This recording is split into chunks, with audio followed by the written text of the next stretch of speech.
இவருக்கும் மேலங்க. அதாவது விஜய் அவர்கள் கட்சி ஆரம்பிச்ச பிறகு தொடர்ந்து இவர் தமிழரா தெலுங்கரா அப்படின்ற அலிகேஷன்ஸ் எல்லாம் வருது. சோ இதெல்லாத்தையுமே நீர்த்து போக வைக்கிறதுக்கு சந்திரசேகர் அவர்கள் என்ன பண்றாரு, அவருடைய பூர்வீகம் வந்துட்டு ராமநாதபுரத்துல இருக்கக்கூடிய தங்கச்சி மடம் அப்படின்னு ஒரு மீட்டிங்ல சொல்லிடுறாரு. அடுத்தது கொஞ்ச நாள் கழிச்சு சந்திரசேகர் அவர்கள் என்ன சொல்லிடுறாரு, என்னுடைய பூர்வீகம் வந்துட்டு முத்துப்பேட்டை அப்படின்றாரு. இப்ப தங்கச்சி மடம்னு சொன்னாரா, அடுத்தது முத்துப்பேட்டையா மாறிடுச்சா? பூர்வீகம் யாருக்கு மாறும்? அதான் பூர்வீகம்ன்றது எது? அப்பா தாத்தா பாட்டனாரு இதெல்லாம் தானே.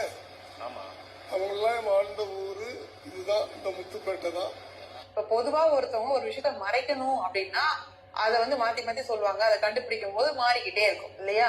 யாருக்குமே பூர்வீகம் மாறாது, மறைக்கணும்னும் போதுதான் மாறுது. அப்போ இப்ப முத்துப்பேட்டைன்னு சொல்லியிருக்காரு. இப்ப தங்கச்சி மடத்துக்கும் முத்துப்பேட்டைக்கும் கிட்டத்தட்ட 40 கிலோமீட்டர் தூரம் இருக்கு.